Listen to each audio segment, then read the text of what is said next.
being the Ricardos 2021. This is a sort of biopic of sorts.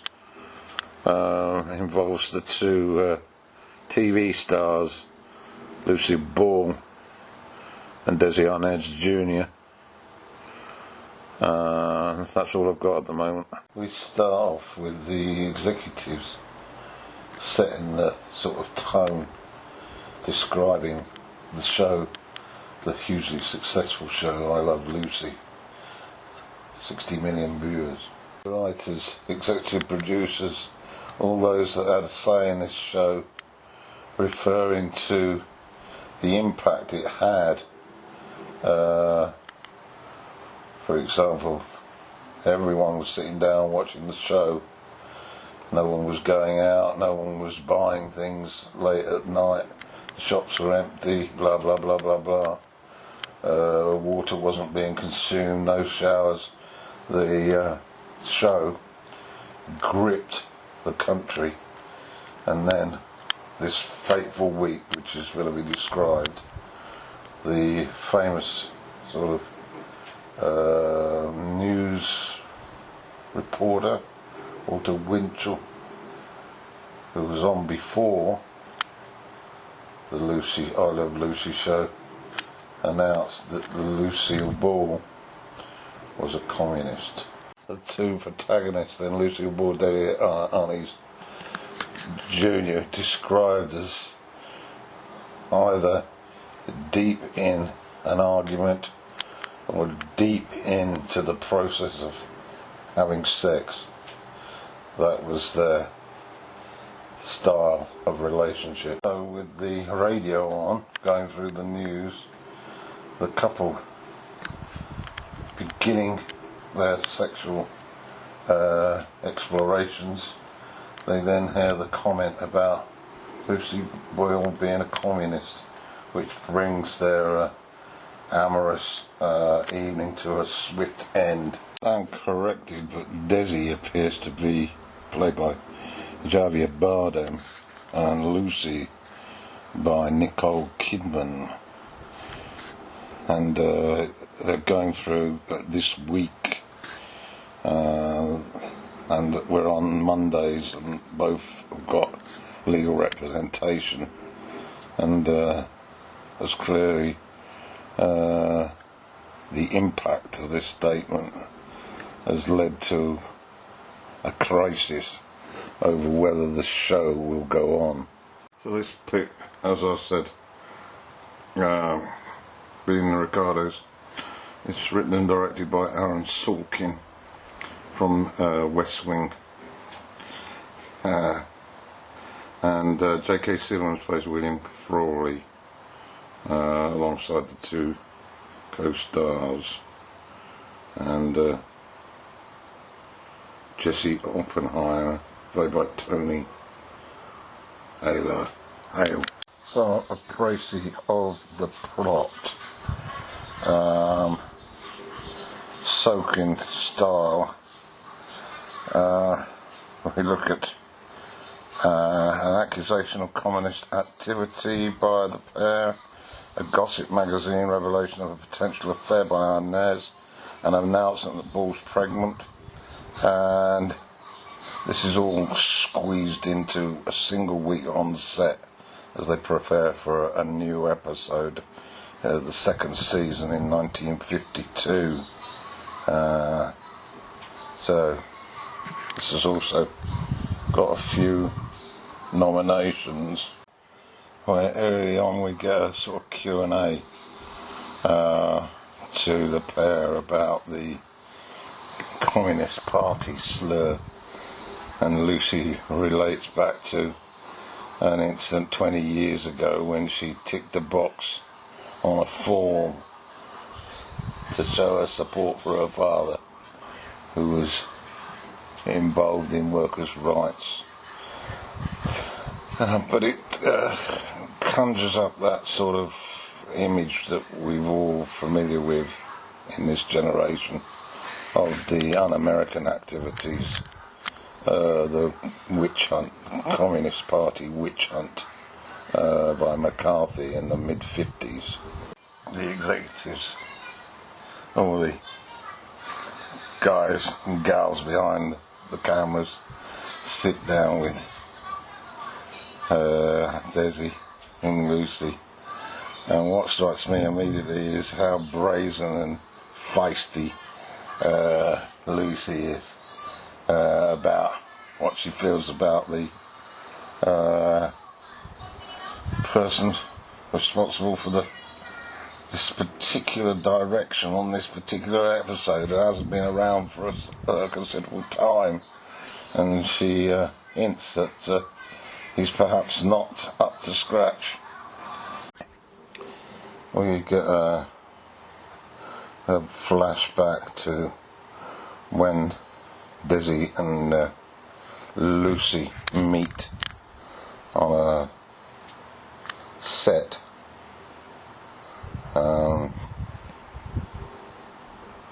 Desi is the subject of attraction from lots of young women.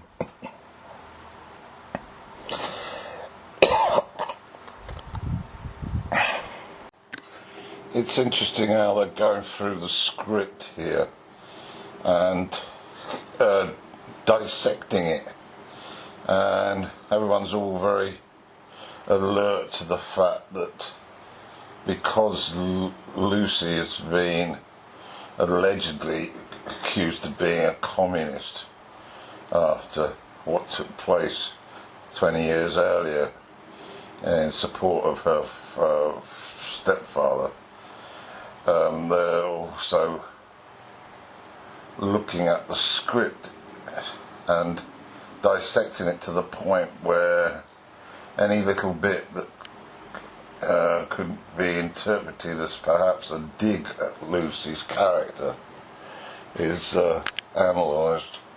The script continues to explore how Desi and Lucy's relationship, both professionally and intimately, develop, and I was touched by the dynamism that Kidman's thrown into this role. She's always been an excellent actress, and she's got her character down to a T. Her sort of how can I put it? Self-confidence in her own image, beauty is clear. She's a very sort of liberated type woman, and knows what she wants. And at this moment, in this scene, it's Desi, as she makes clear by her skimpy sort of clothing, which is, to say the least, quite erotic. Following a scene where they physically intimate, which is sort of not seen really, it's almost in silhouette type form.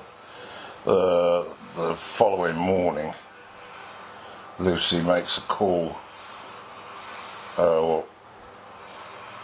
to clearly her current boyfriend and tells him that she's going to move out, and all this in front of Desi, of course, who's enraptured at hearing that he's the new kid in town.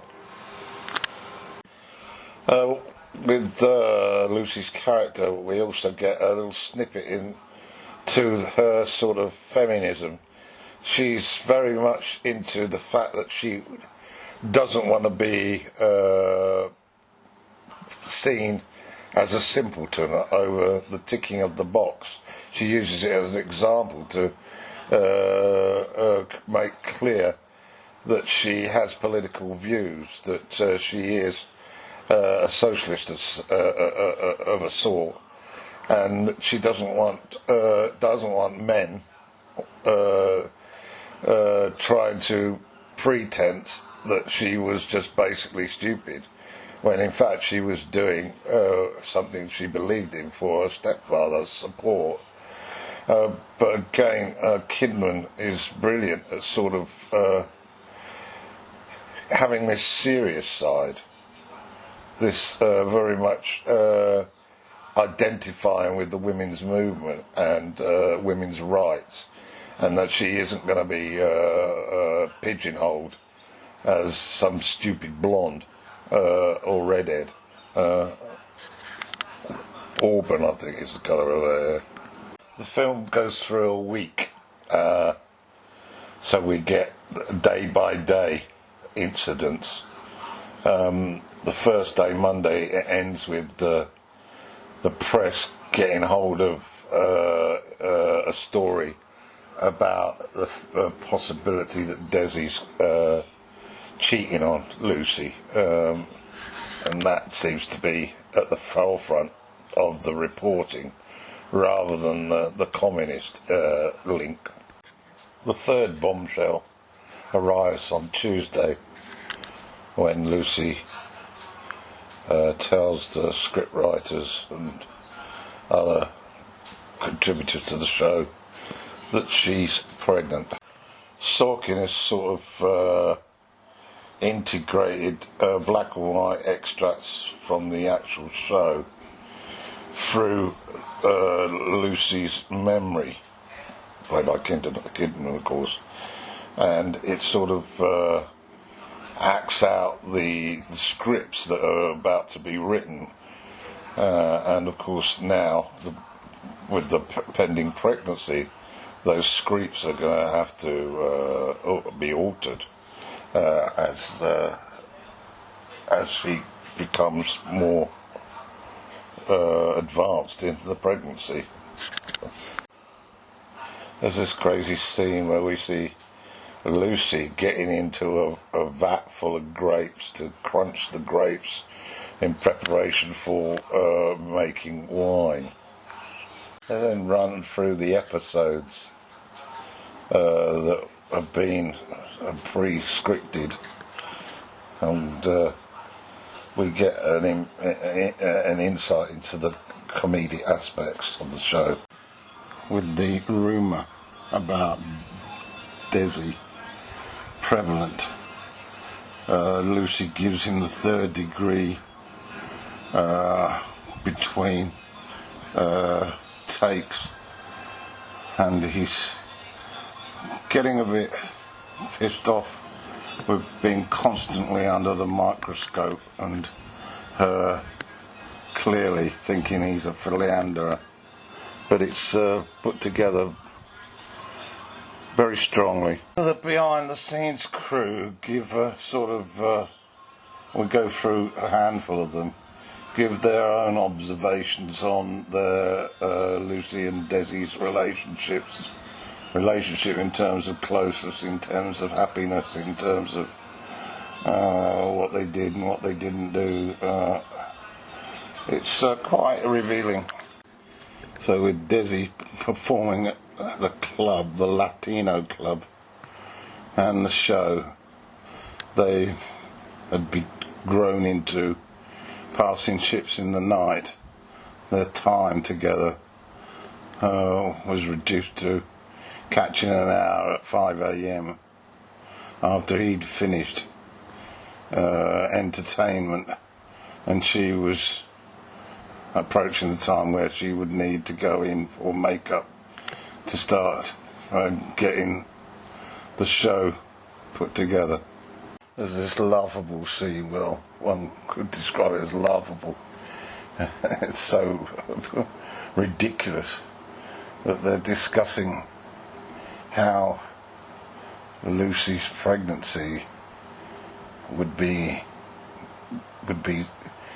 dealt with in the show, and Lucy and Desi are basically trying to get the crew to go along with the fact that the character should have a baby. But the resistance, based on this sort of perception of what is good on TV for the American public, is so bizarre as to be laughable if it isn't so sick. Someone's brilliant script touches on Lucy's, through one of the backroom writers, it touches on the feeling that Lucy had wider aspirations to be a Hollywood actress rather than just a TV star. And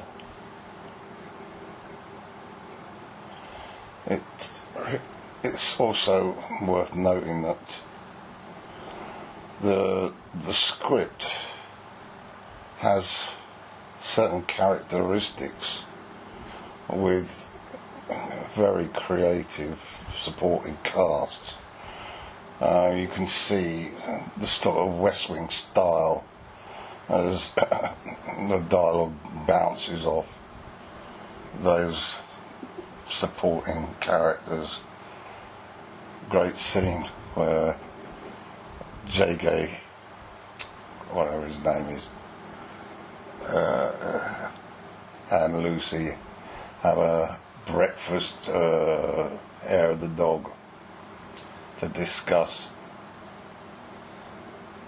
the fact that there's nothing evident about the communist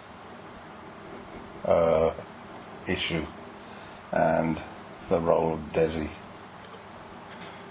J.K. Simmons is the word. She gets a part in a movie, Hollywood movie, and it's relatively successful. We then have a scene where she's invited to the office of the producer or whatever it is, and he informs her that they aren't renewing her contract. They don't need her. He hints that she's too old at 39, and they've got handshakes with other companies with regard to other stars like Julie Holliday, Joan Crawford, etc.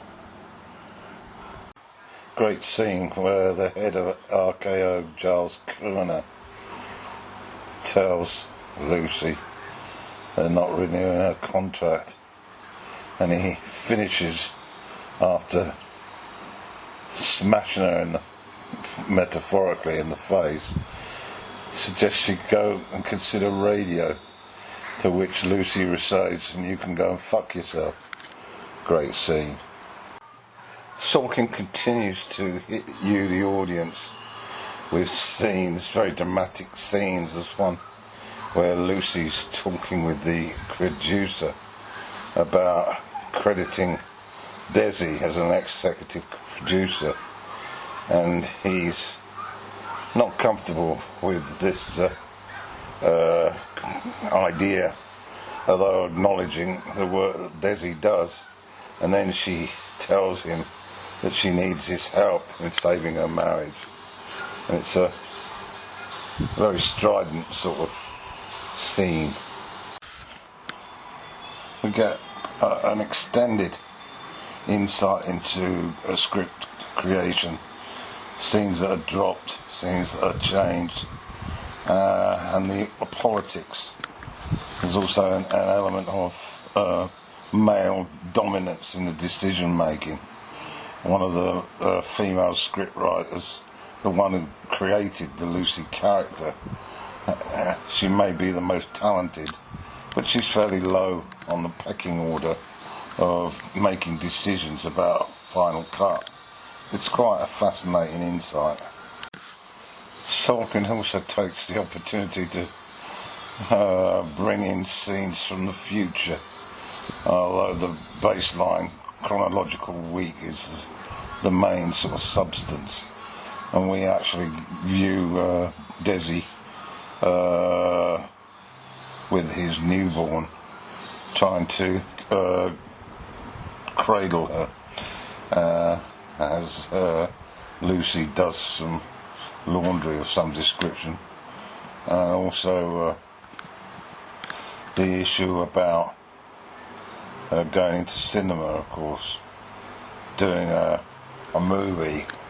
That was all sort of future as well. We get an extract of CBS's radio show, My Favourite Husband, with Lucille, and it's interesting observing it with a sort of audience to laugh and clap.